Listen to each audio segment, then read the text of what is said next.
As you can see, all the fees are represented in this case in QNT. So if you look at the upgrade plan, and I just checked this on my own account, which I'll be not sharing.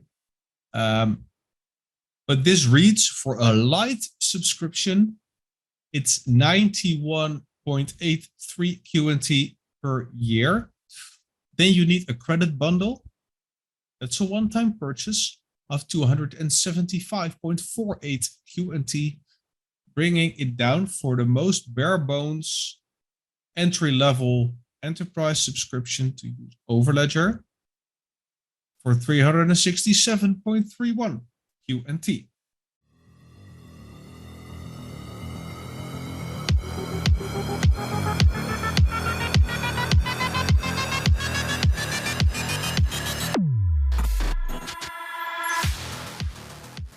Welcome to episode 33 of the Quamfy Show.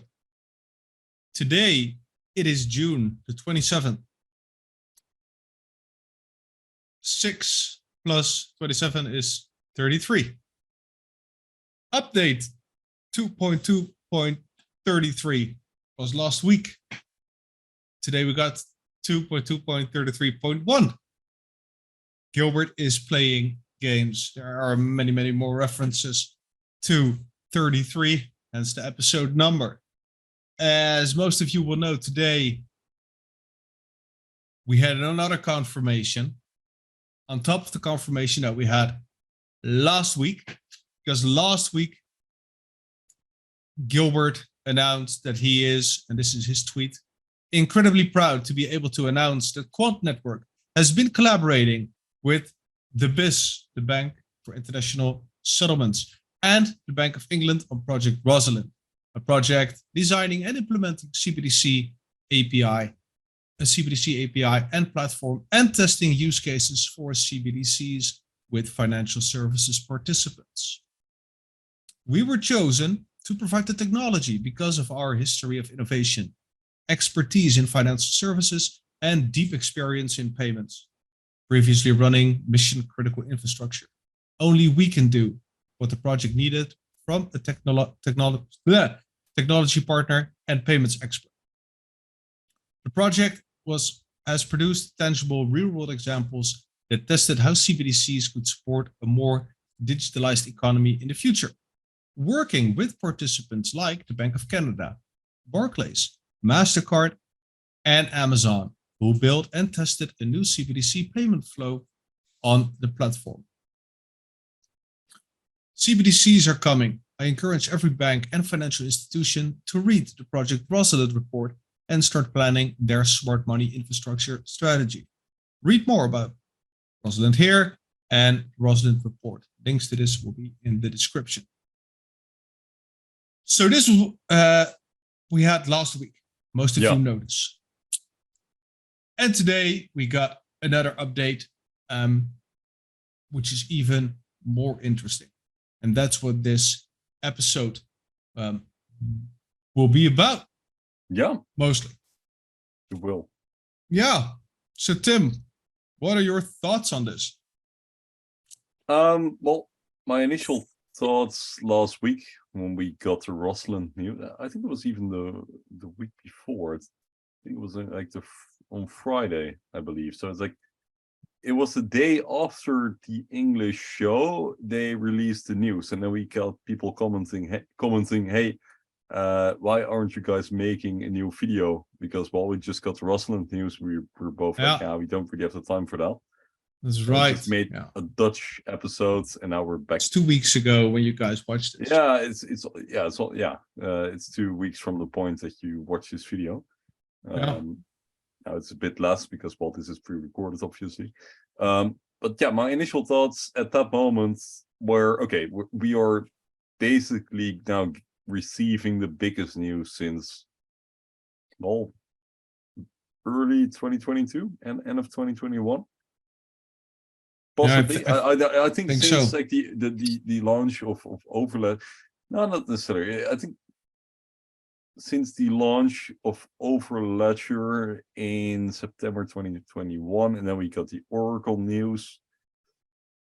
I think those were kind of the biggest moments, and we still got like the deal But did you before. cry? I did not, no, but let me finish. At that point, I thought, okay, we basically received the biggest news since that moment, so this is very significant. But then today we went even further, apparently, because they now dropped a new product at the end of H1, and it made Jarno cry, right? Yeah. When we got indeed the confirmation for Project Rosalind, I think the last episode in English, we assumed and we kind of knew because of the way that Tom Mutton or Mullen, whatever, the CBDC boss from the Bank of England, the way he spoke about Gilbert's knowledge and expertise on that event on stage. Can't remember the name. So we assumed, right? You can watch the episode. I'll probably post it somewhere. And yeah, then we got the confirmation, and I cried. There was so much relief. I mean, we always knew, in a way. I mean, we fucking knew in 2020. But even my closest relatives by now were having doubts and looking at me like I was some tinfoil hat wearing conspiracy theorist. I mean, when the price went up to 400, they thought I was the Messiah. But yeah, time heals all wounds, apparently. It's pretty crazy. So when we finally got this, it was insane. It was truly insane. I mean, how many crypto projects actually got the Bank of Fook in England? I mean, you can look at the title. There's no accidents there. Who has it? Tell me. Man, it's it's pretty interesting. And the partners in this project Rosalind, they were testing retail facing CBDCs. Yeah. Hence the use of Bank of Canada, Barclays, MasterCard, and Amazon. Don't forget UST, who created the front end. They've been experimenting and trying to figure out how they could make that work. And they all had their own little slice of the experiment. So MasterCard was working with debit cards, and Amazon was working, obviously, within the logistics. Bank of Canada, Barclays, forgot the details, but I think you get the point. What is most important is that it is all built on Quant. Quant provided the blockchain, they hosted all the tech, they provided the interoperability, they made sure that everything worked. And that's super amazing. Yeah, so no chain cringe or XRP shenanigans, all Quant hosted and all signed off by the Bank International Settlements, which is the highest entity above the IMF and above all the banks that we know. Which is pretty insane. Operates at the level of the World Bank, which it's kind of a different institution, but even the World Bank recognizes Quant's technology. So yeah. And it goes even deeper. I mean, what is cool is, let me share my screen a bit, because don't take my word for this, obviously. What you see here is the Quant website, and I know some of you don't trust Quant's website. Well, that's your loss. If we scratch this, we should get to the landing page. They updated it. Right now, it says Quant launches Overledger Platform. They launched a video. We'll get to that in a bit. Last week, it showed the Bank of England, the plaque on the door, which was pretty interesting to find. Quant, the foundation of the blockchain economy, unlocking benefits for all. We're skipping a little bit of ahead. Shall we skip ahead, Tim? while we're breaking everything? Well, I mean, skip straight into news we got with Rosalind into the tweets, I think. All right. Okay, you want to go there first? Okay. No, I mean, this is already about Overledger Platform. It's one step back to Rosalind. Okay. What do you want me to bring up on that regard? You want to go back here?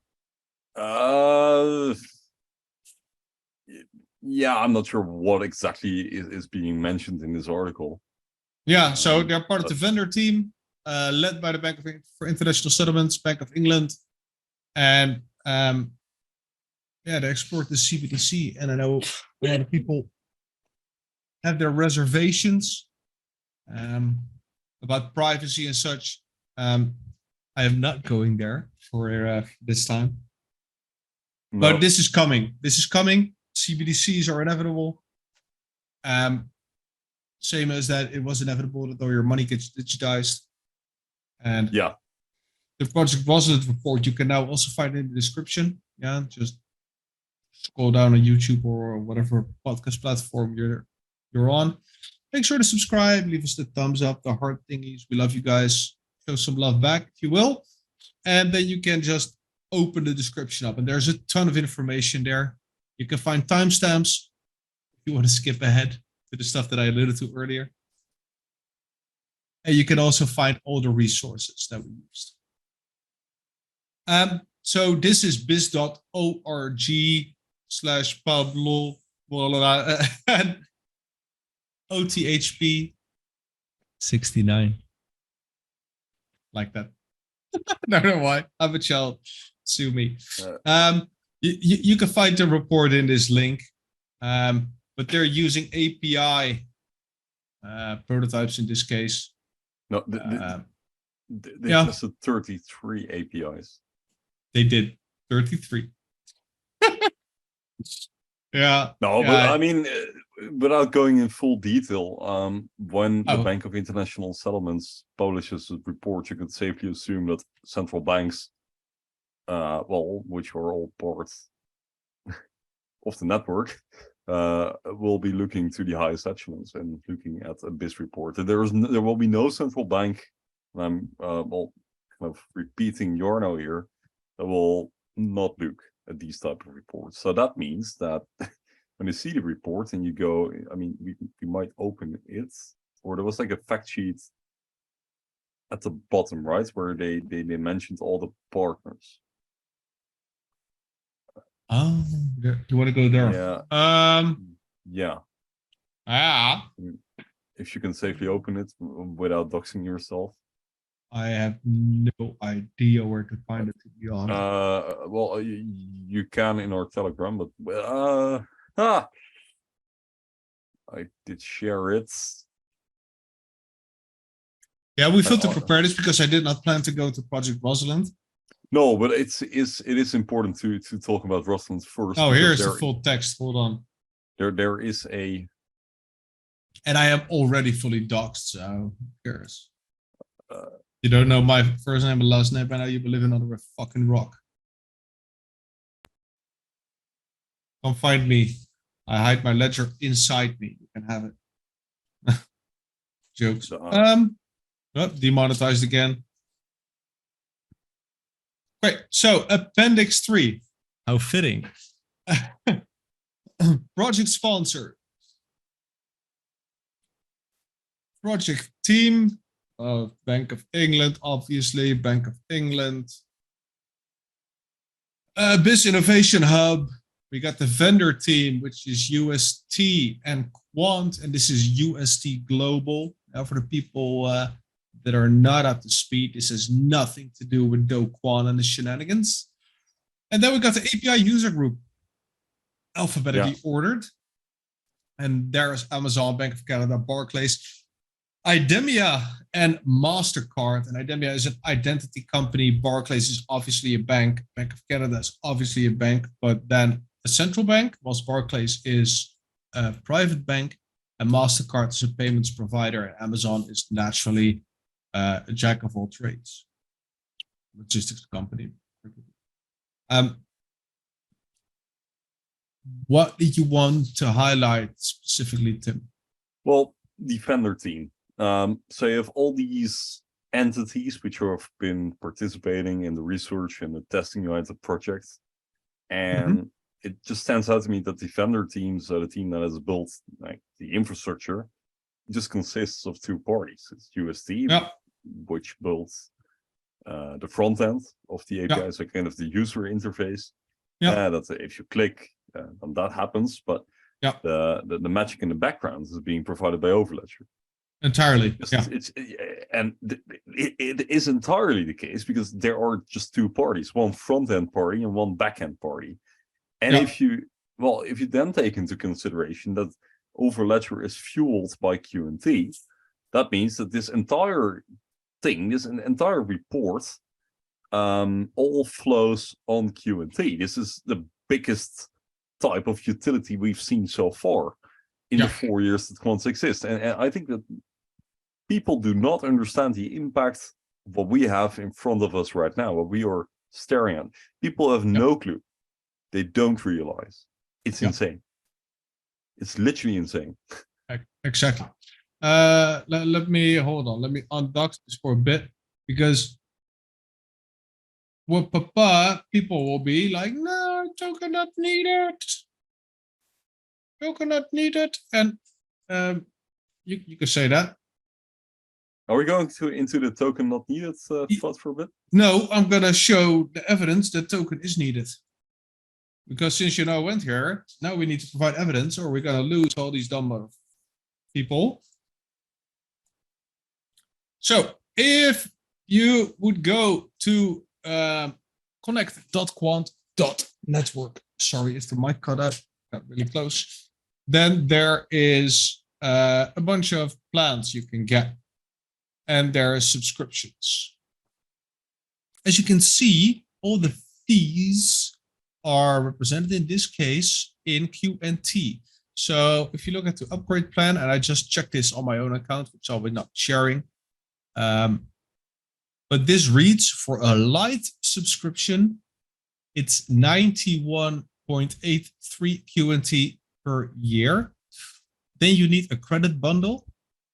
That's a one-time purchase of 275.48 QNT, bringing it down for the most bare bones entry-level enterprise subscription to use Overledger for 367.31 QNT. So let's say with the Quamfy Show, we want to use Overledger for our operation, and we don't need much. This is $11,000 worth product. The next level and the level afterwards are not defined, and are only on request, as you can see here. This is the upgrade plan. The trial, I have the trial as well. Right now, I'm not doing anything on it. But then you got the light, the standard, and the advanced, and there is probably more. As you can see here in the description, the light gives you access to Overledger APIs, Overledger flows, community support, SLAs, credit volumes. You will be able to select your prepaid credit bundle in the next step. So if we take it back one picture, you can see here 5,000 credits cost 45.9 QNT. And you see that there's a lot of decimals. There's 2 decimals here.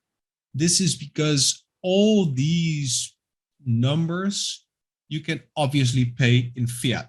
Everything is denominated in fiat, and the Quant price adjusts. It's not the other way around.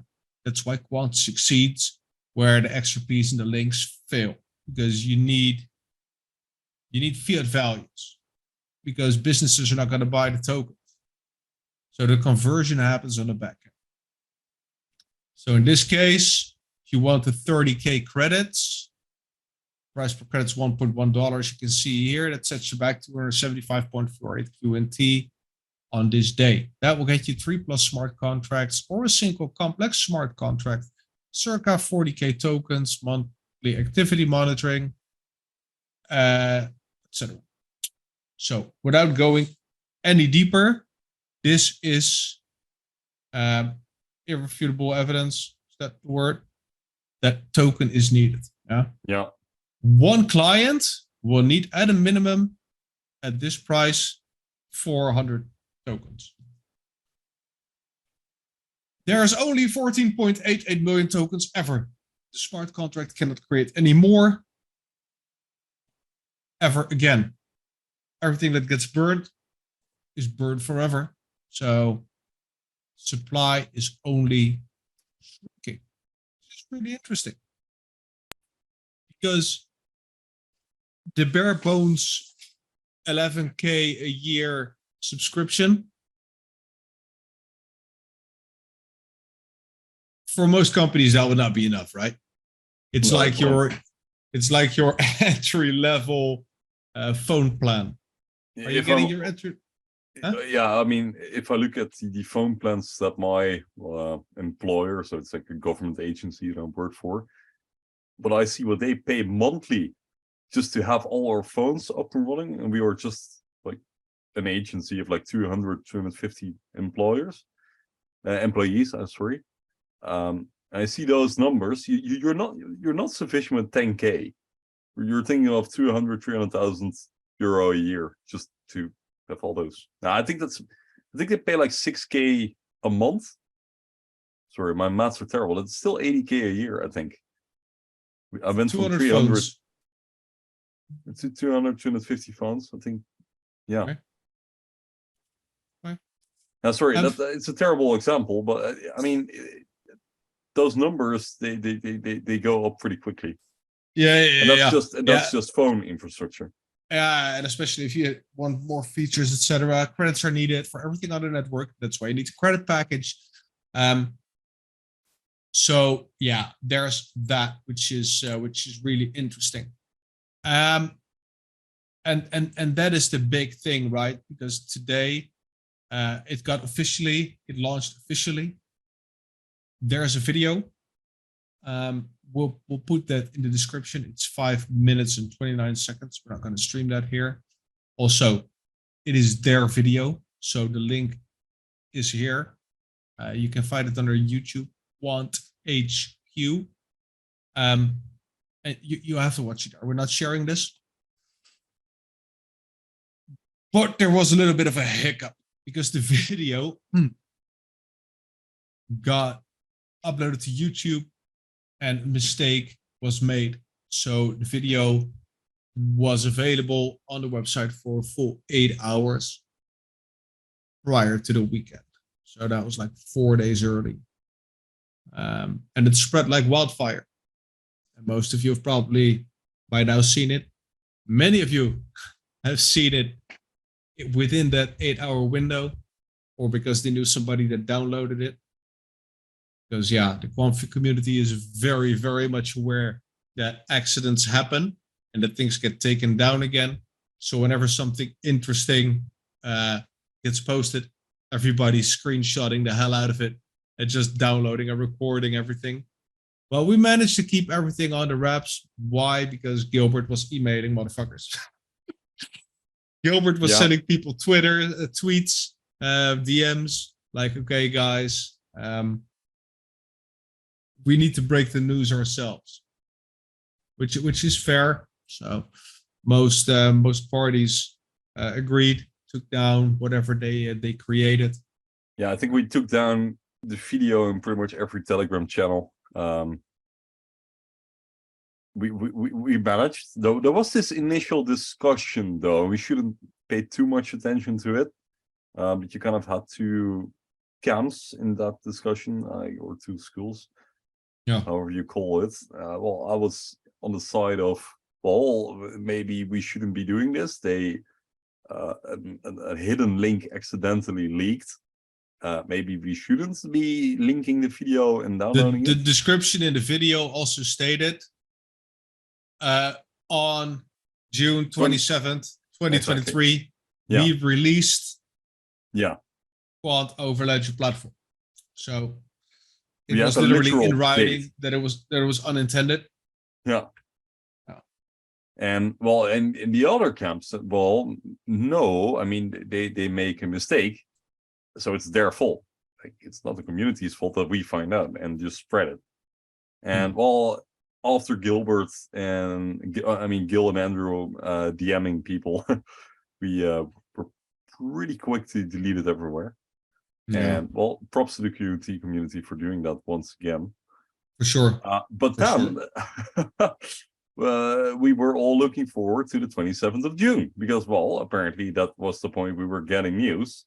And then you started seeing this weird dynamic. Like some people already saw the video, some people didn't. We started building expectations, right? But we didn't really get the hype for some reason. I don't know. I don't really know why, but it felt different. I think if everything would have just dropped out of the blue, we might have gotten a different reaction because now we were anticipating. Naturally, everybody knew something was coming. And I mean, most of us saw the video. I mean, everybody has their confidence. So I think half of the community had seen the video prior to this. So there was a lot less noise. It's like your birthday present, right? If it's your birthday, you're a kid, and you accidentally walk into the barn, and you see like this big package, and there's a tear in it, and you can see the handlebars of a new bicycle coming through, but it's still 4 days until it's your birthday. Are you gonna play surprised, or are you just gonna go absolutely mental the day you see it?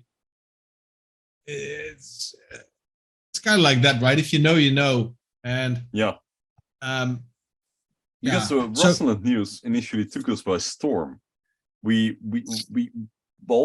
got the Twitter announcement, so the tweet of Gilbert saying, hey, and that was kind of a big moment. So I saw that and I was like, oh, he's talking about the Rosalind report, and he just dropped the link.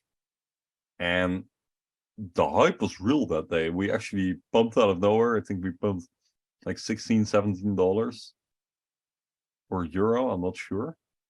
Yeah. And then the days after, it kind of faded away.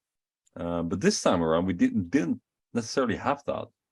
And while there are some explanations, we had some. There's also something we didn't discuss yet, and we will move into Overledger Platform. Don't worry. There was some. I'm not sure if we have it already in this episode, but there was some discussion around team wallets. Apparently moving Q&T around. Yeah. Anyway, the price action didn't move into that in a bit, but it was a different reaction today than the last time. Anyway, let's just have a brief look back at what happened past 24 hours. And I want to touch on this also really quickly because go. This was also interesting. This is from March 15, 2021, where the World Bank and IMF already recognized Quant unique Overledger interoperability platform, API-based approach. So this was back way in the past, and that's the World Bank that you name dropped earlier in the video. I think that's interesting because that's most likely when they also started looking with the BIS. I mean, they were working on it for a year and a half, something like that. Yeah, I think so. So this must have been the initial period. I remember we suddenly got the World Bank news, and it came kind of because this was the time I just entered the community. I was here during those days, and it kind of came out of the blue. And there was no follow-up. And that happens, but there's no coincidences with Quant. Where did you want to go again? I forgot. I think let's go back in the past 24 hours, right? So before we go into the price discussion and all the obvious stuff, let's just look back at the past 24 hours launch of Overledger Platform, the news we got around it. So let's just have a little. If we look on the Quant Twitter, they tweeted today we launched #Overledger platform with capital P. One thing, #Overledger. Making the same enterprise-grade technology that has underpinned our projects with institutional and central bank customers to date. Accessible to all for the first time. Watch our video and learn more. So if you click on this link, it will take you to their website. And that reads, Quant launches Overledger Platform by Andrew Carrier. Today, we unveiled Overledger Platform, making the same enterprise-grade technology that has underpinned our projects with institutional and central bank customers today, accessible to large enterprises, SMEs, and developers for the first time. And Overledger Platform is a game changer for anyone that wants to build a business in the blockchain economy, says Gilbert. The video is 5 minutes, 27 seconds. It is under the link in the description. Just a brief tip of the film. Do you have audio? The current form of money that we have today is obsolete. We've been using the same system for centuries. What we need is a new form of money that is fit for the future. We believe that blockchain technology is the future of finance, bringing trust and transparency to any transaction. In payments, its programmability allows banks and payment firms to innovate for their customers. While in capital markets, tokenization of all kinds of asset classes is connecting issuers to deep pools of entirely new investors. The impact of blockchain to finance is actually just as big as the impact of the internet to society. It really is transformative and changing the entire underlying architecture and the infrastructure of what we use today. Blockchain allows us to have smart money. Smart money allows us to program new types of logic, new types of functionality into money to do things that is really fit for purpose for the 21st century.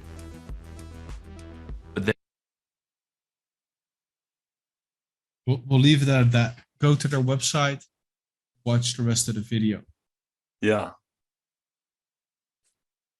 It was a lot more. It was a slick video, and the first time I saw it, and you need to imagine, so this video was online since like it's all European time here, so Central European time.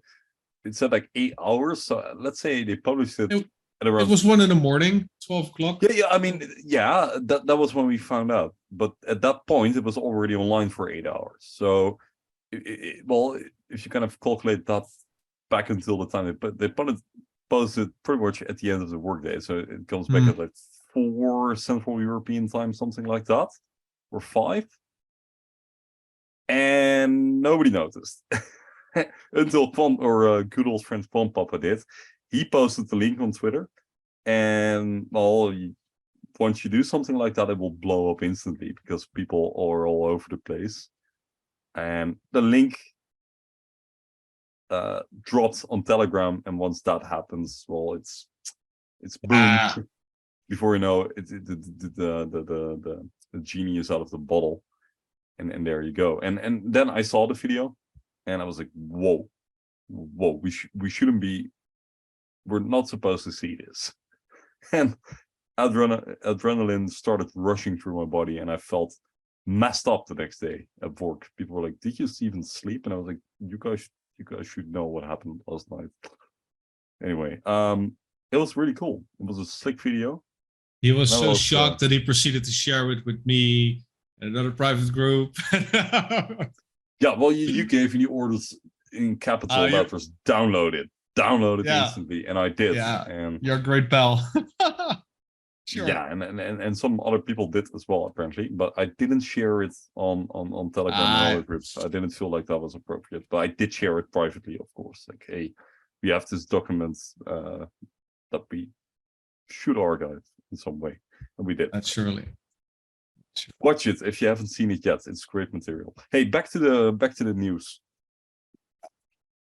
So, we were here. We watched the video, and yeah, we did. What is interesting is Overledger Platform, as they write here, establishes a new benchmark for enterprise blockchain, universal interoperability and ease of use. It's a low-code software as a service that allows customers to issue digital money and interoperable assets with just a few clicks, move them from one blockchain network to another, write new apps that will run on any network, and create secure smart contracts that will execute on any blockchain. And use simple APIs to integrate with their existing system. The Quant sentences, people, I keep choking on them every time. critical time for financial services industry. Although the unregulated crypto experiment has failed, blockchain-based infrastructure and systems, regulated tokenized money, and digital assets are still central to innovation. In tandem, it is expected that the value of tokenized assets will reach 4 trillion by 2030, but businesses are scrambling to hire the right expertise or a plethora of developers to capitalize on the opportunity presented by this new technology. Yeah, and they make two statements here in this one sentence. First, they repeat that the unregulated crypto experiment has failed. That's something we've seen before. And they mentioned the 4 trillion, I think it was in one of the emails and also in one of the articles on the website of Citibank, kind of, well, estimating this number. So they repackage information into these kind of new articles, and that's really nice. Yeah, it's really interesting, and it also underlines what Quant's position is when it comes to what they do. Right, they're in the blockchain business, they're in the DLT business, they're not in the crypto business. No, they aren't. And yeah, there was someone today, I think it was Council, it was like, yeah, but their CT game is just trash. And I mean, if you look at Hodgkinson, he knows how to get people behind him. He has a lot of followers, and we're like, okay, motherfucker, we don't care. We truly don't care. We are here for the enterprise volume and stuff. It's a feature, not a bug, that Gilbert is not messing around, memeing on Twitter. They are focusing on the blockchain economy. They are literally re-architecting the entire financial system. Without needing retail schnitzels like us. Yeah, and we made jokes about this back in 2020 already, because we knew this was the case. Because Gilbert has said it before, and everybody laughed, and everybody smiled, and everybody memed the hell out of the quant community. Well, joke's on you guys. Bank of Fook in England. And it's not speculation. No, it's not speculation anymore. Yeah. And the article continues for a bit. Martin also had a quote, until now, businesses have struggled to capitalize on the benefits provided by blockchain because it's a complex technology requiring specialist skills. Overledger Platform changes all that. It's simple to use, continually updated, and integrates seamlessly with your existing systems. That's how it unlocks the power of blockchain for everyone. End quote. And that's the big difference, right? It's no coding, no BS. Quant has under 100 people because their technology does everything for them. I mean, there was someone also in the council stating that integrating new software can take years and years. Yeah, well, Quant has stated a year ago already that their solution, if you want to interoperate your existing system with blockchain, it will take you 6 weeks, I believe they said. 6 weeks to integrate everything and get it working. And it will cost you a fraction because everything is pre-coded, everything is verified, everything is secure. And you don't have to trust me for it. The Bank of International Settlements and the Bank of England have done the work together with Barclays and Amazon. And those guys, yes, they make mistakes, but they do their due diligence. And so exciting. There was a link in the article, work on projects. So I followed this, and that brings us to quant.network/projects. And the first words there are projects, bespoke solutions for the most demanding of business models. And continue with finance is different. The financial services industry is unlike any other, highly regulated, fast moving, and with the ability to affect the entire world's economies. Finance presents the most demanding of use cases for blockchain. it's also where the technology benefits hold the greatest potential. Your business, your way. Unlocking the power of blockchain is rarely just a technical challenge, though. Many large organizations want to embed CBDCs, programmable money, or tokenized assets into their business models, but struggle with articulating strategy, defining ROI, or building business cases. They worry about making costly mistakes, such as backing the wrong model or implementing the wrong technology. Well, Quant has all this covered. We covered this in previous episodes. This is the experience of people at the Quant team. Some people argue that this is partnerships. I'm not so sure myself, but the CEO alone has 20 years experience in cybersecurity. And by going to I lost it. Oh, it was a separate thing. By going to connect.quant network, you just get access to everything. So what the Bank of England uses, you can use. You can probably remember that they were on the Royal Crown's, Her Majesty's marketplace. What was that, 2021? I'm not sure what you're pointing at right now. So they were on they were a vendor for the UK marketplace. They were on there for quite some time. You could actually. Oh yeah, that might 2021 be was that? 2021 or even 2020. I'm not sure because that's where we find the document that we. Oh yeah, that it must be 2020 already. Yeah, because we knew at that point. We already knew they were there. So yeah. So interesting times, and Quant is for sure making waves. On the partner page, shall we go to the partner page? Shall we look it up? Let's see. Where can I find this? Yeah, sure. Yeah. But in the meantime, Quant is still moving on. They're I can't do two things at the same time. That's fine. They're growing.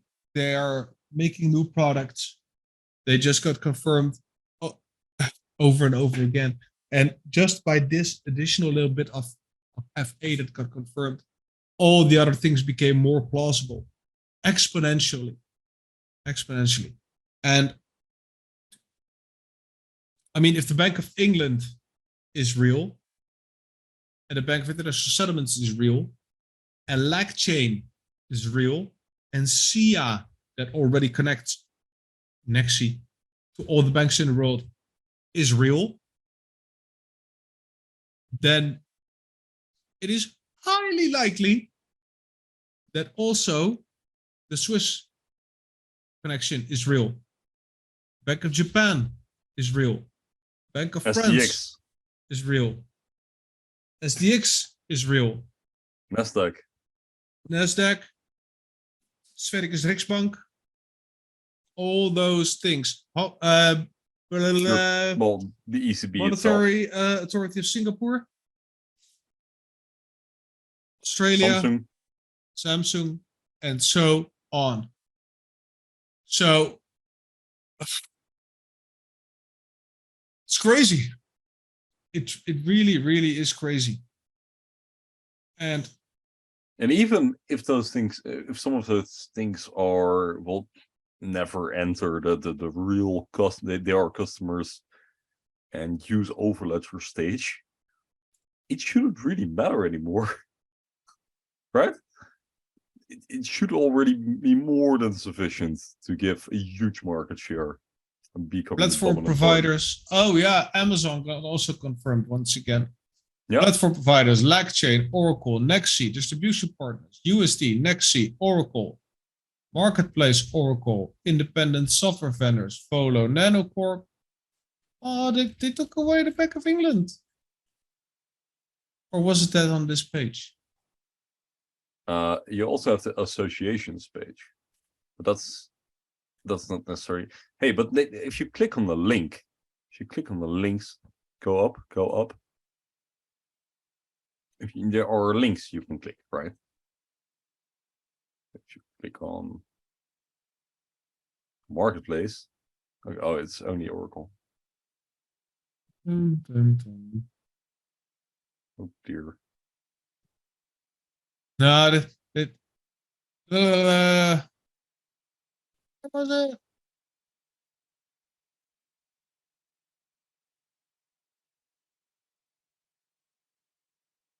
Oh.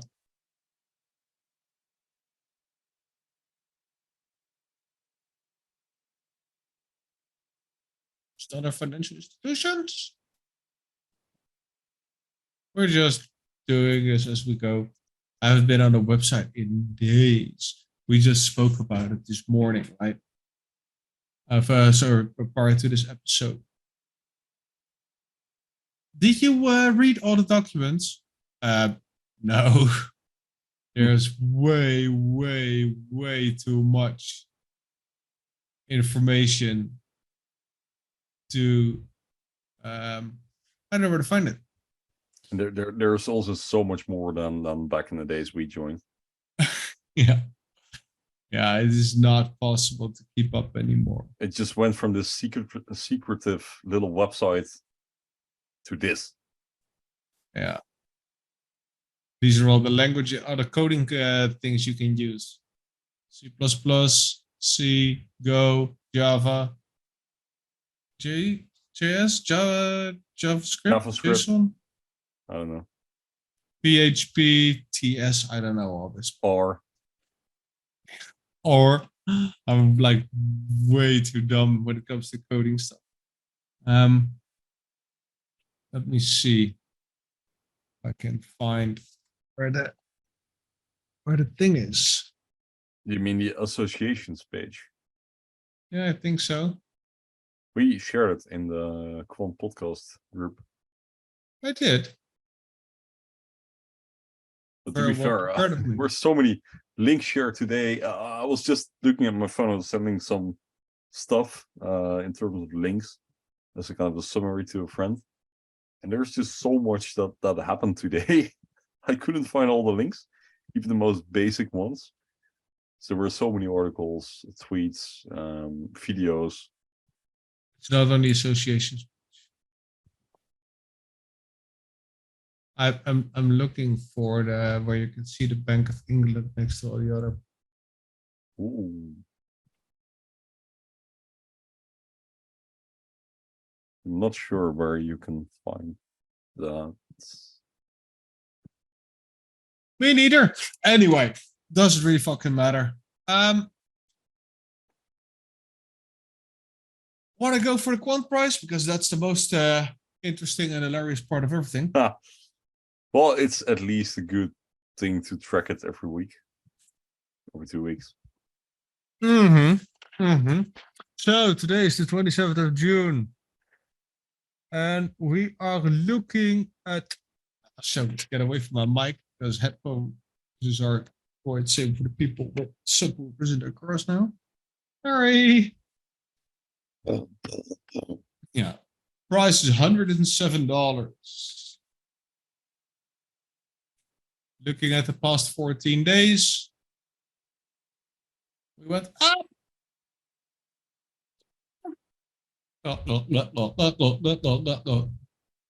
And yeah, that was an accurate representation. You look at the volume here as well. Volumes of up to 83 million. Yeah.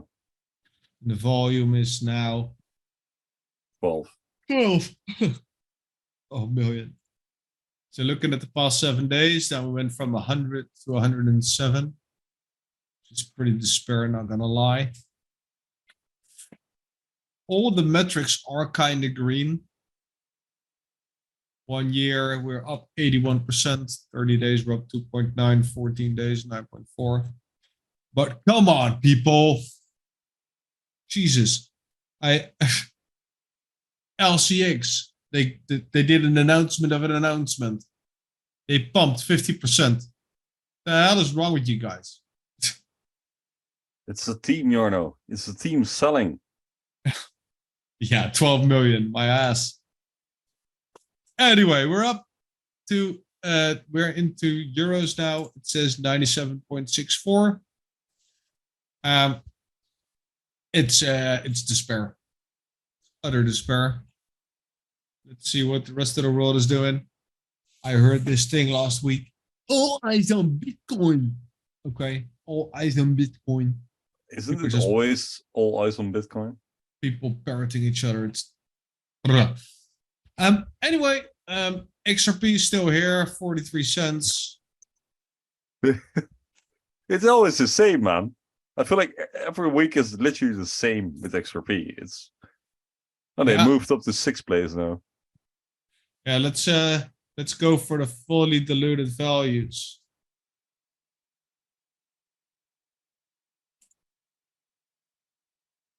Some coin called Multiverse is first.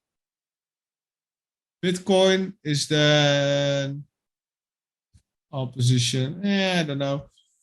See what's happening here is that Lunk is actually still catching up because of the supply. It's an hilarious thing. Never mind. Let's not make it more complicated. People's brains are already bleeding. So we have Bitcoin. Bitcoin is now at 27, almost 28k euro, which is a reasonable bump. I don't Bitcoin? mind. The further it Yeah. bumps up, the better it is, right? Please pump it. It's pumping. Because it means when Bitcoin goes up, it means that more people will be looking again at the crypto space. More people potentially looking to us. It's great news. I'm not against all other cryptos. Yeah. All is up because that's the bestest beautiful blockchain that ever existed. Dogecoin is Dogecoin. And there we go. Yeah, we go down to.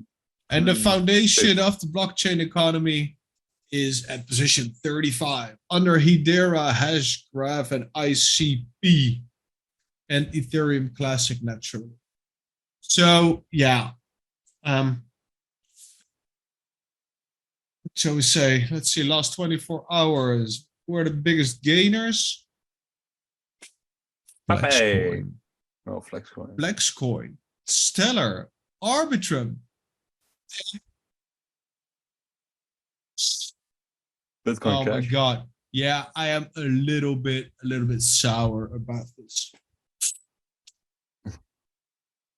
And on the 7 days, Bitcoin Cash, guys. Bitcoin Cash is gonna save the world. Together with Pepe. We're not even there. Hmm? We're not even top 10 in terms of best gainers last week. We backed Daily the Bank of- volume. Daily volume RTGS for the Bank of England. Daily volume. 700 billion average in the first quarter. 700 billion. And that's only the UK. 24-hour volume for crypto. All of it. 36 billion. So the Bank of England, RTGS, does 20 times the amount of volume as the entire cryptosphere worldwide.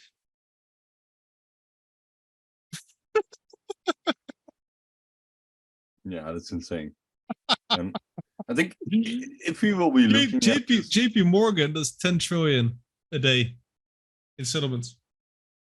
That's with a T. so I think 10. if we look at this in the future and we will be increasingly get this, people will be looking at these shows and think that these guys, they were operating in a vacuum back then, right? Preaching to an audience that barely existed. Everyone was distracted. And will be fun in the future to watch. And as when we started the episode, one of the reasons why I cried last week on the Rosalind news is because there was finally confirmation that I was not insane. I mean, I obviously got fed most of the information when I joined in 2020 when I tried convincing people or telling people what we thought was true and what was right, people just don't believe you. They just think you're a fucking idiot, that you're a dreamer, and that you're just falling for the crypto scams. But if you look at the research that Council did, that Count Chill did, that all the people that are doing the research, everything that they found, and how they deduce and connect the hints that Gilbert drops. Eventually, right? Let's say we finally don't buy a car like this, but if you finally get your Bugatti, and people ask, how did you get to afford this? And then you say, yeah, I invested in a company, blah, blah, blah. Oh, was it crypto? Oh man, you're so lucky. Trust me, there is luck involved, but it's a tiny bit. I got Shield XRP. Listen to the origin story, episode 1. I got Shield XRP. I knew nothing, well, just a bit about investing just in stocks. I consulted some people. I read the information fed to me, both the XRP part as well as the quant part. And I made an educated guess in which route to continue and read up and dive in more. From then on, was it still luck? Not sure. I mean, yeah, the narrative back then was already very compelling. Very compelling. With Sia adopting Quantec, Gilbert's resume, and so on and on and on. The writing was literally on the wall even back then. Hungarian Horntail, Free-Throat Slot on Twitter, shared today a document from 2018, actually already stating things about interoperability, etc., and the urgency. There was already so much information that we then had. We examined, and we draw out our conclusions from that. Yeah. So saying that we were lucky, if you tell me I'm lucky 10 years from now, just didn't get it. No. You can just read up, do your research, and make an educated investment. And I already have the not feeling like Pepe meme gambling. And I already have the feeling that the people which will kind of tell me that I'm lucky, I'll kind of already know who they are, probably. I know exactly which people will come to me like, you got lucky in that one. I'll just laugh with them, honestly. Because, well, sure, there is luck involved. I mean, there was the sheer stroke of luck that someone tipped me Q&T in a Ripple chat. You can listen to the origin story.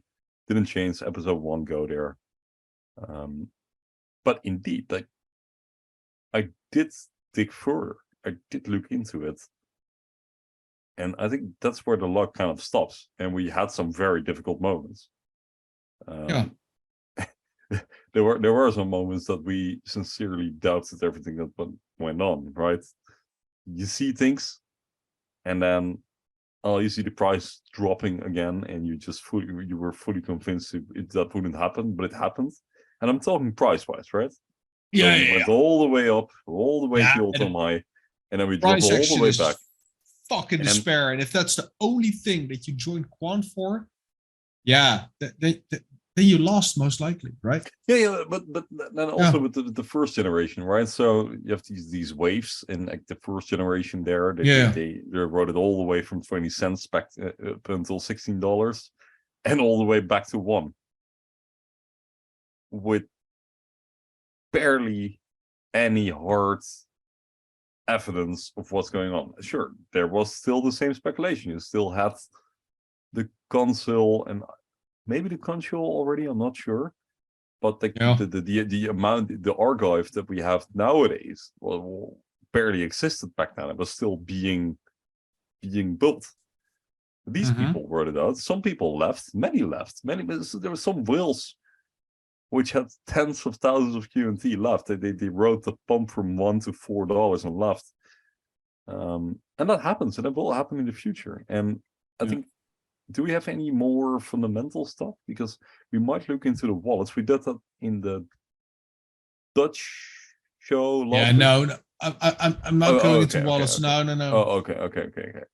You can find that in the Quamfy Lounge. Yeah. Because the wallets will also bring us to a lot of speculation. Again, will derail the discussion, I think. Yeah, it might. It's just the only thing that I wanted to point out here before we move into the updated Overledger. No, it's fine, because wallets, you can interpret that pretty broadly, and there are many things to talk about. That's a number of QNT on exchanges. Yeah. So the general consensus was that the total amount of exchanges dropped. I want to put this side note there, right? Okay. So back in the Bitcoin maxi days, when you had Bitcoin and ETH and maybe one or two shitcoins like XRP, the token amount on exchanges was representative of the bearishness or the bullishness of people. The more bearish people got, the more tokens were on exchanges, right? Exchanges were then not to be trusted. Everybody did self-custody. That was the bottom line. But that was 10 years ago. And even a couple of years ago. Yeah, but people still telling that story, right? Yeah. But since like a couple of years, exchanges gotten better, reputation got better. Not all of them, obviously. But the more people that come in, the more normies you get in, and the fewer people will use hardware wallets. By all means, if you're tech savvy and you can use both hands, get a hardware wallet. It's the safest bet, but it also has a high chance for making mistakes. Anyway, right now you have custody solutions, you have exchange wallets, you have enterprises and other entities joining the game. So looking at the Quant token supply, right? We have 14.88 million tokens. Exchange wallets are sometimes labeled, sometimes they aren't. Coinbase custody wallets are not labeled. We can only try to identify them by specific behaviors that they show. Gemini provides custody. Kraken provides custody. There are all these entities providing custody. Then you have people with multiple wallets. Yeah. I'm one of those. Tim's one of those. Then I have multiple other wallets, which I do things with. Some contain QT, some don't. And then there is what I consider for myself my liquidity pool. Some exchanges, I have like little batches of QNT, because when everything goes mental, I want to have some liquidity. When I am somewhere on vacation or whatever, I do not want to mess around with a ledger everywhere. I don't want to carry the thing around my neck. That's literally tying the cat to the bacon. A little bit odd, but don't want to bring that thing everywhere I go. So that just split my stack like 6-7 ways. It doesn't mean anything anymore. I mean, I have a lot of friends and family that have all their QNT and exchanges, and that is no small numbers either. But those are not really people that will ever go to Ledger. I mean, it's not their behavior, right? It's not their psychology. They don't fear exchanges. And you can think of that whatever you want. But the narrative of how many tokens are on exchange, are people bearish or bullish, doesn't work anymore. Because more and more, you have seen this last couple of weeks, banks are providing crypto custody services. They are providing trading. In 5 years, I'll tell you, most tokens for most people will be on exchanges. Maybe they'll come, maybe you'll get better solutions, right? With secure elements built inside phones. Maybe you get Overledger on a chip. I don't know. But Ledger will not be the mainstream solution that everybody will use. CBDCs and all those other things, wallets will get better. and they will evolve. The security will get better. And then the metric for how many tokens are on exchanges will only work for Bitcoin. But all the people that are holding Bitcoin cannot use their fingers anymore to operate the ledger. So those ledgers and those Bitcoin will all be frozen because all the Bitcoin holders will be very ancient and old. Or you're now telling that Bitcoin is going to 300K just because people cannot sell anymore and the supply drops? Oh, those tokens haven't moved in over 10 years. Nah, I think the metric is just odd, but supply went down. What was that? 10%, something like that? 7%, 10%. Yeah, I mean, just sure, I agree with your entire story. It's just an interesting metric, at least.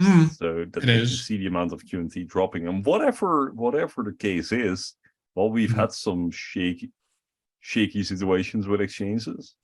That might be a reason, but I also know that most people in Quant, you also see the volume, are not intending on selling it. They see it and they just store it somewhere safe. Yeah, whatever it means, though. The problem is what is and what is not an exchange. Yeah, is custody an exchange? I'd say it is, because you provide. They provide custody for your token. So yes, you have your own keys. Yes, you have your own stuff, but it is under their management, right? You need to consult and contact them to access to your funds. So if they use the Coinbase API to distribute tokens from Coinbase 10 or Coinbase 2 or whatever to your cold wallets, is that then by the researcher being labeled as an exchange wallet, or is that a private wallet?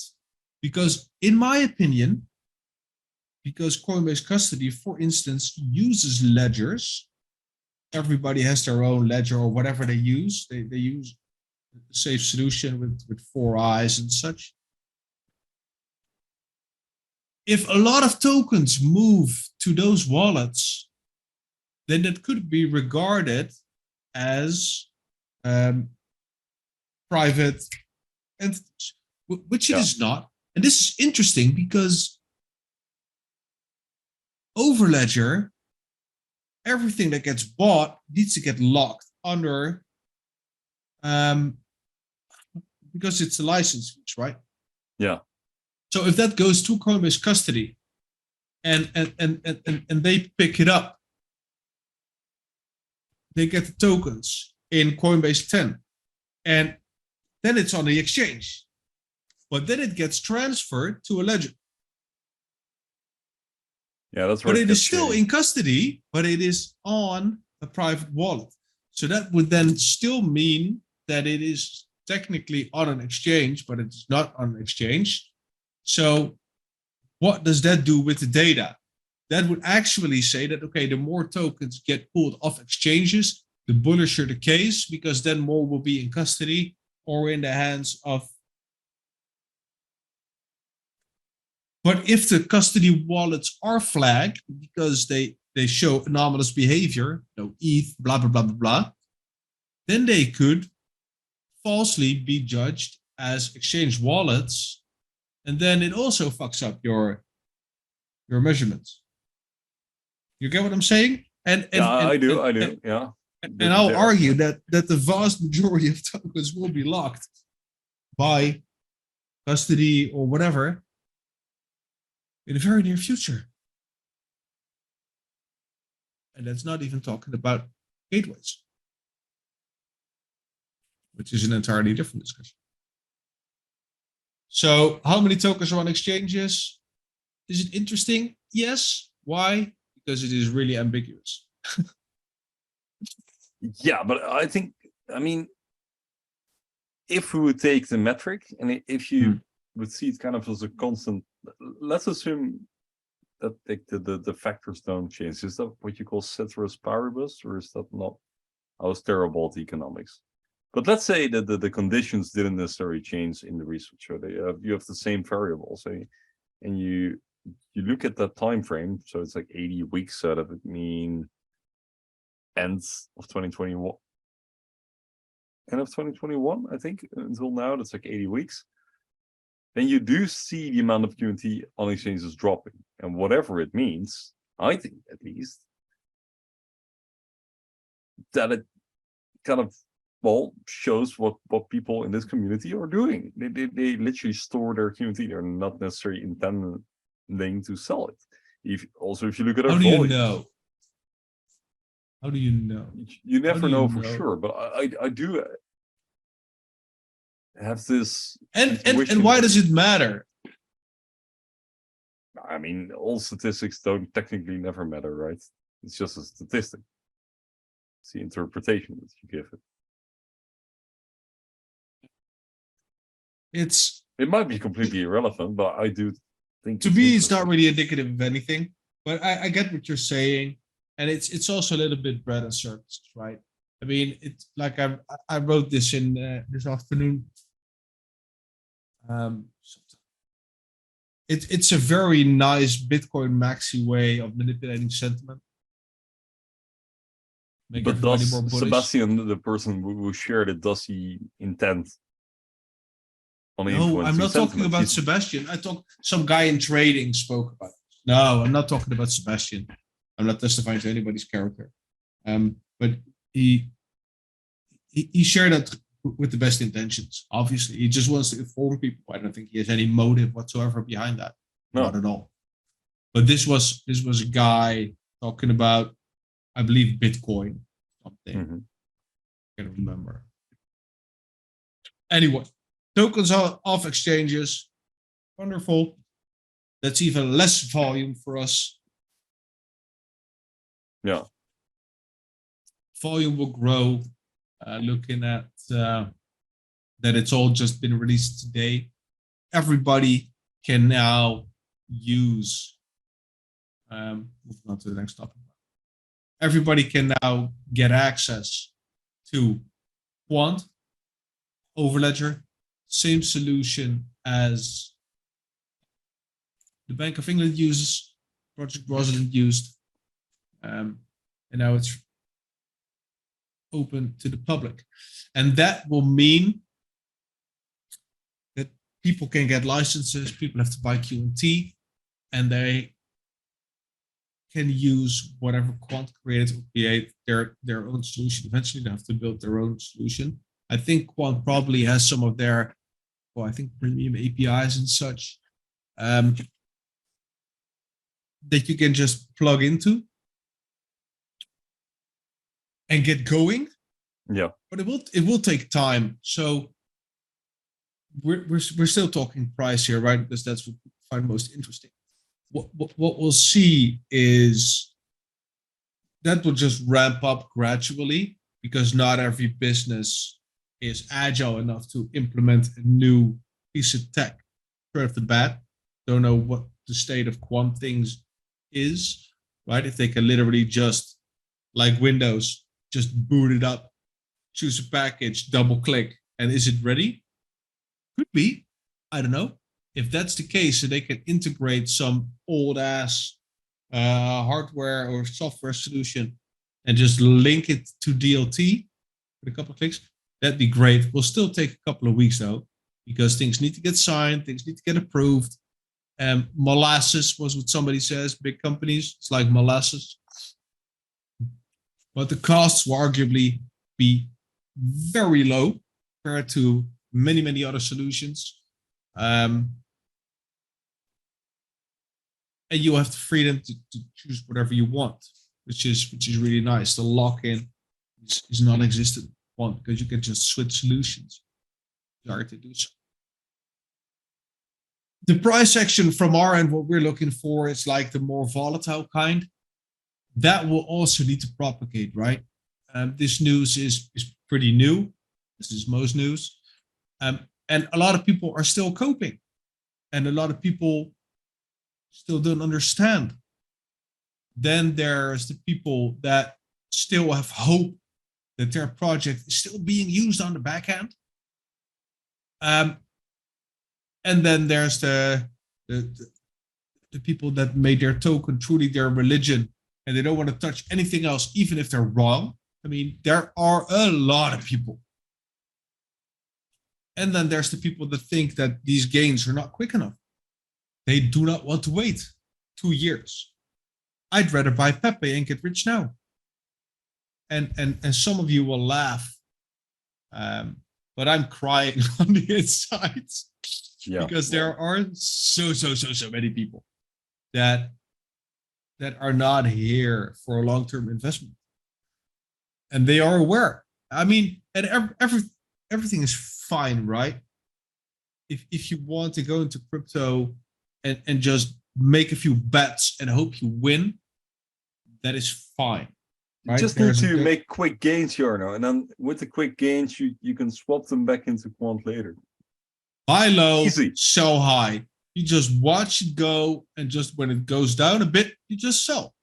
Yeah, that's it. So that was the advice. We actually watched a TikTok video in 2021 where a guy was explaining investing like that, like a 30-second TikTok video.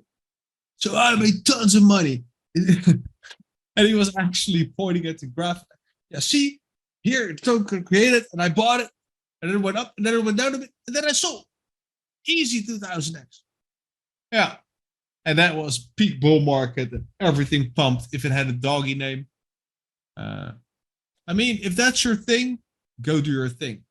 But you're not. We're comparing grapes to watermelons here. Yeah, this takes a bit longer. Yeah, this takes a little bit more research. Yeah. And what doesn't take very long is the video that is here with the update on Overledger. We're still talking about an update. We're somehow talking about grapes, oranges, and then people. Is there a video here? Yeah, about the bridge functionality, right? Okay, we can watch this. Okay, so bridging with Overledger. Quant introduced a bridging function today, also with the latest update. And this is a tricky thing. Ooh, looking at a wormhole kind of thing, which is psychedelic. Psychedelic, that's the word they want to say. So let's have a look at the video on Quant's website about bridging. Tokenization is transforming a wide range of assets, from currencies to carbon credits, funds to real estate. But unless these tokens are portable, they are destined to live in walled gardens, unable to reach their full potential. Connecting tokens to other blockchains without the right controls and security leaves your assets vulnerable. And building the right connection is complex, time-consuming, and expensive. Many bridges have poorly coded smart contracts and make use of escrow to lock your tokens until destination ones are minted. Such bridges are often subject to cyber attacks. In contrast, Overledger's bridges provide complete control of tamper-proof smart contracts at both ends, allowing tokens in one blockchain to be transferred for equal tokens in another. Created by experts in cybersecurity, our bridges burn and mint tokens in a single function, using the latest security protocols, removing the need for escrow and keeping your assets safe. Whether it's to trade digital currencies, increase liquidity for alternative assets, or create wider access to tokenized bonds, Overledger allows you to create secure bridges without any coding, quickly and with confidence, delivering interoperability with trust, resilience, and programmability built in. Overledger Platform, the enterprise standard for building on blockchain. Yeah. Even if you're not a techie and you have just only heard of crypto, this is a very easy to understand example. If you were only listening to this in the car or whatever, thank you, bless you, we love you, like, follow, etc. Check out the Quant website. Link is in the description. The visuals with this make it all very, very clear what is going on. And it also shows what is fundamentally wrong right now with crypto and how everything's being done. They explained it. It's all solved. truly, if you want to do something with blockchain, multiple blockchains, tokens, whatever, you can just get this for 11K a year, right? Bare bones, minimal. You get some credits and you can get going. I'd say that's pretty groundbreaking. And pretty fucking terrifying if you're holding XRP and you thought that would be the thing, right? Or am I now mixing things up? You are not. Sorry, I was just blown away by the audio level, probably of my piece in my computer. RIP headphone users. It was very loud, the video. I'm not sure, something technically went wrong. I'll make a note with editing probably. Yeah. No, but yeah, I mean, if you're invested in one of these other coins or tokens, you see this, I'd be afraid. Yeah. Because you're not being mentioned. We're not playing with you. This is atomic swaps as it's supposed to be. And there's no tokens that need to be held by people using it, besides for the tokens that they have to use for the service they need to provide. And looking at what's coming with MiCA, shit, with MiCA, etc.,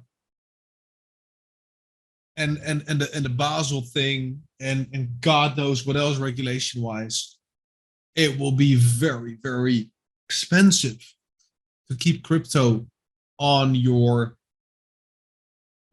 balance sheet. So getting a token to provide services for other people doesn't make any sense. It is extra overhead. It is extra risk. I mean, tokens are highly volatile. Yeah, I'm talking about XRP and all the others again. So as long as there's no fiat on, off, in between, that's a problem. Anyway, we also had Overledger 22331, bridge flow is being introduced. What this means, deploy secure bridges for efficient transfers. We've just seen this, how you can benefit. Currently, Overledger bridges can be created to the following supported networks, being mainnets for Ethereum, Polygon, Avalanche, and XDC. And on testnet, Gurley, Mumbai, Fuji, and Apothem. And then there's a bunch of tech stuff underneath. Oh, I forgot to share my screen, right? I'm sorry, I'm an idiot. As you all will know. We also have this new thing, and it reads associations. So we are members, the website reads, we are members of various associations worldwide that are working towards an empowered, interconnected world, ready to take your first steps into the future. So wonderful picture. Where is this, Tim? You notice these things? Is this London? No, it's definitely not London. I have no idea. Can you zoom in a little bit? Yeah, I can't zoom in. I saw the river. I was like, oh, maybe that's the River Thames. I don't know. Isn't it Hong Kong? I think. I'm not sure. Oh, that could very well be. I like the big shiny thingies. Yeah, Hong Kong. That makes sense. So associations worldwide that they're members of, right? One is Engine. Engine is a new name for Velocity, the fintech hub launched in the UK's Investment Association in 2018.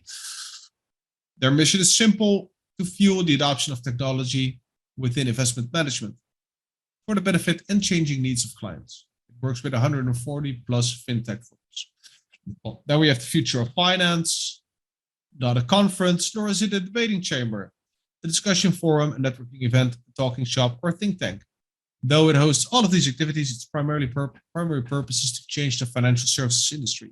It aims to achieve our goals through identifying practical measures for change, devising impactful changes to law and regulation, rethinking fiscal, monetary, and economic policies, and promoting innovation, productivity, competition, and stability.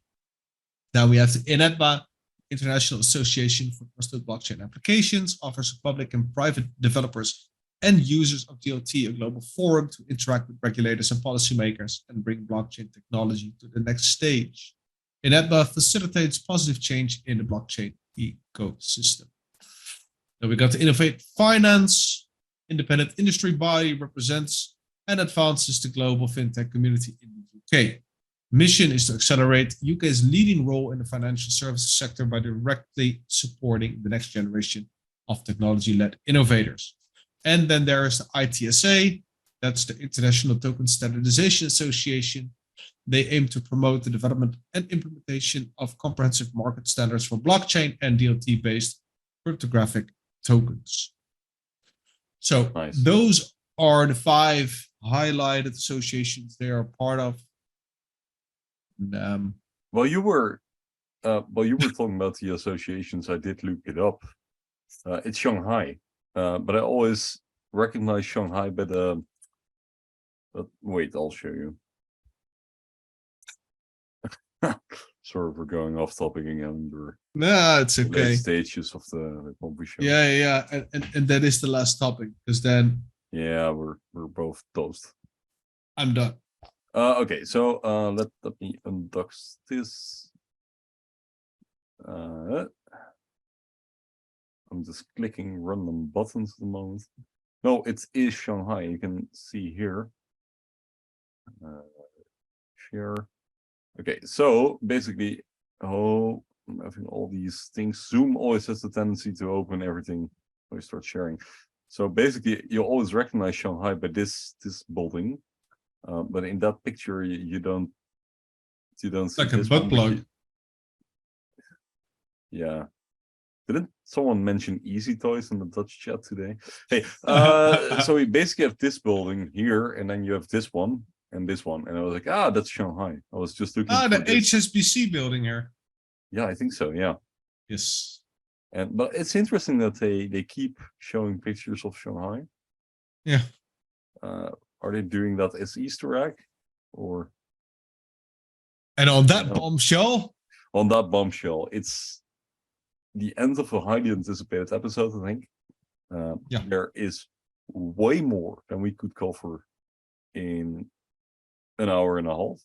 We didn't even go into the news articles. We didn't go into gateways. We didn't go into gateways. We had this brief little discussion with Boss earlier tonight, just before we went into the show, to just kind of get a mental picture of where the Overledger platform and the most recent update are located on the spectrum. They are mostly on the enterprise side.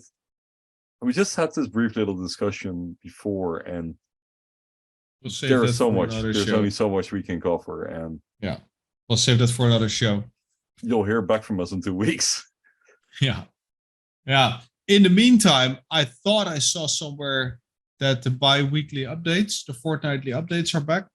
I could have imagined, I could have seen an old message, not sure. We will see. If we keep getting the updates on a Tuesday, that would be fantastic, because Tuesday is our recording day for both the Dutch and the English episodes. That Gil and the team know, so they drop it for us. It's very kind of them. Yeah. For now, thank you so much for listening and watching.